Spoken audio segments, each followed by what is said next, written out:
पर की भक्ति भगवान के प्रति हो, निश्चित रूप से हमारा कल्याण हो जाएगा।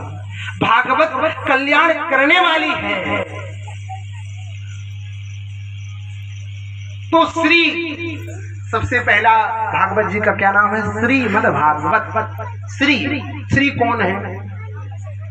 शुरुआत से यम प्रारंभ करेंगे। श्री, श्री कोई कहता है लक्ष्मी जी और कोई कहता है राधा रानी। तो कहा यहाँ पे जो भागवत जी में श्री है वो कौन है? लक्ष्मी है या राधा रानी? इन दोनों में अंतर क्या है?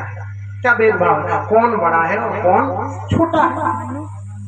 तो कहा भागवत जी में जो श्री है वो है राधा रानी, लक्ष्मी जी का कोई काम नहीं है। कहा इनमें अंतर क्या है? तो कहा जमीन आसमान का अंतर है। लक्ष्मी कौन है? आपने देखा होगा समुद्र में शेष सैया पर भगवान नारायण शयन कर रहे हैं। चित्र में देखा होगा समुद्र में शेष सैया पर भगवान नारायण शयन कर रहे हैं, लक्ष्मी जी उनके चरण दबा रही हैं। वो कौन है? वो लक्ष्मी है। और राधा रानी कौन है? श्रीधाम वृंदावन में महाराज करते समय राधा रानी थक जाती है तो वही श्री नारायण जो कृष्ण बनकर आते हैं वही कृष्ण राधा रानी के चरण दबाते हैं। लक्ष्मी नारायण के चरण दबाती हैं, वही नारायण कृष्ण बनकर आते हैं तो वही नारायण राधा रानी के चरण दबाते हैं। तो यहाँ पर जो भागवत जी में श्री है वो राधा रानी है। हम लोग अपने आप को होशियार बताते हैं, हम होशियार हैं नहीं। हम भगवान से भी चालाकी करते हैं, भगवान से भी चालाकी करते हैं। भगवान कहते हैं बेटा हमसे चालाकी। अभी वो कौन दिवाली आ रही है, दीपावली,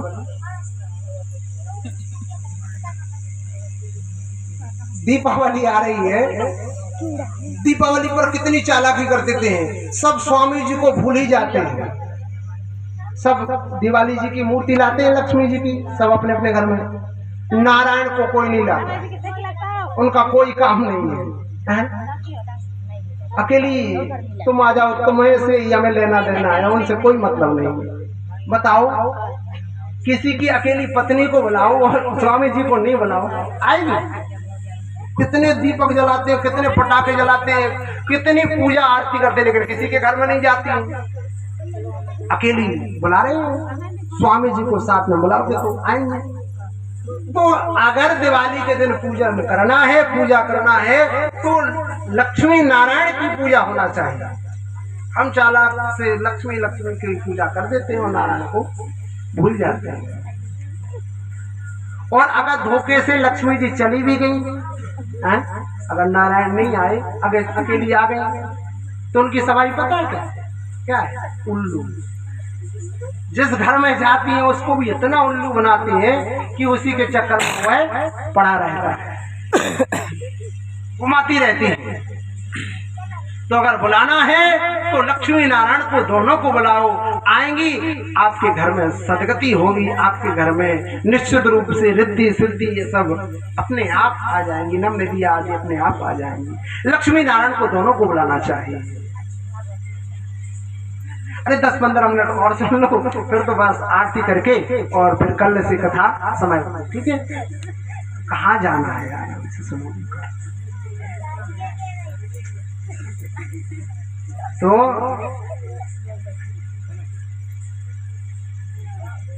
लक्ष्मी नारायण को बुलाना चाहिए। तो श्री कौन है? राधा रानी। दूसरा अक्षर आता है मद। मद यानी होता है अहंकार, अभिमान। हमको अहंकार है, अभिमान है, पद का, प्रतिष्ठा का, ऐश्वर्य का, पैसों का। अहंकारी तो है। थोड़ा सा पैसा क्यों आ जाए, हम धन्ना से थोड़ा सा पद क्यों आ जाए, अहंकार हो जाता है। देने वाला कौन है? भगवान। जो करोड़पति बना सकता है वो करोड़पति भी बना सकता है। इतिहास उठाकर देख लो आप। तो कभी भी जीव को अहंकार नहीं करना चाहिए, अभिमान नहीं करना चाहिए। जो भागवत जी की कथा का रस स्वादन करता है उसके जीवन से अहंकार नष्ट हो जाता है और ज्ञान रूपी प्रकाश उसके जीवन में आ जाता है।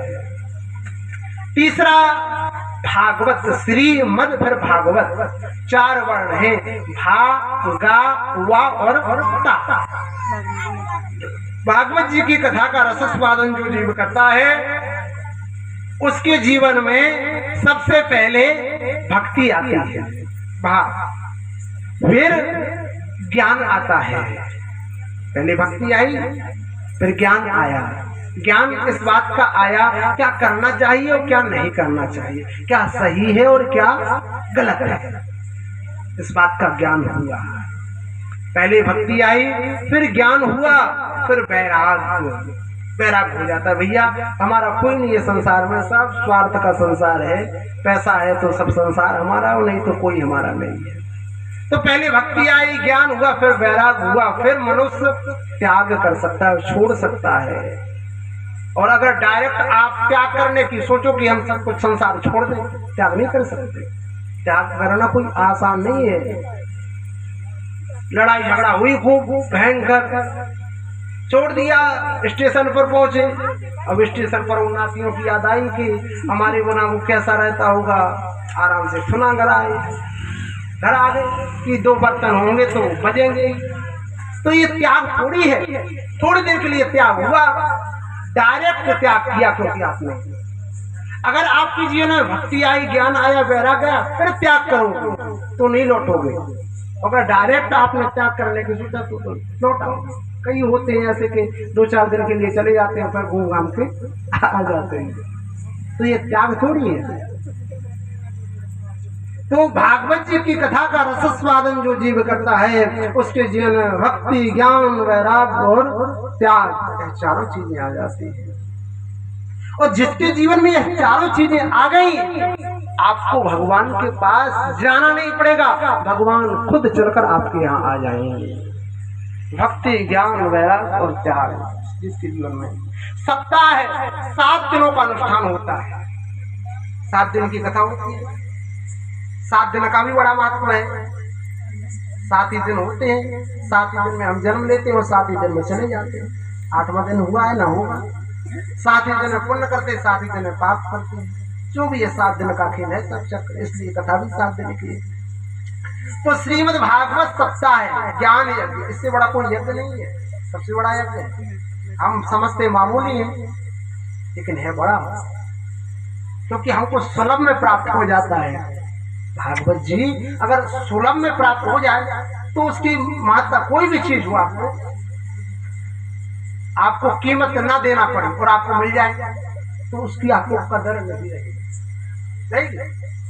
और अगर कीमत देकर फिर खरीदो, आपको उसको पता है कि भैया उतने में लाए, खरीद कर लाए, तो उसकी आप सुरक्षा करोगे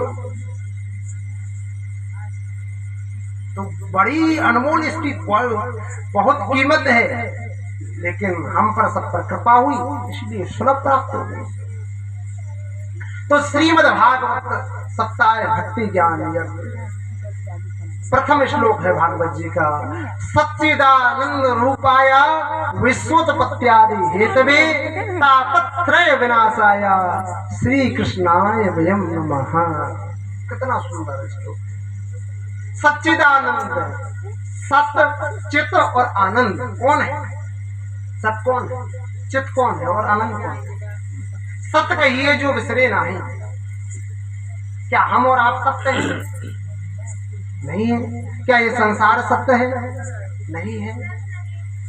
हम सब असत्य हैं, सिर्फ और सिर्फ परमात्मा ही सत्य है, बाकी संसार असत्य है। तो सत्य कौन है? परमात्मा। दूसरी बात है चित्त। चित्त यानी होता है प्रकाश। हमको कहीं अंधेरे में जाना हो तो प्रकाश की जरूरत होती है, लाइट की जरूरत होती है।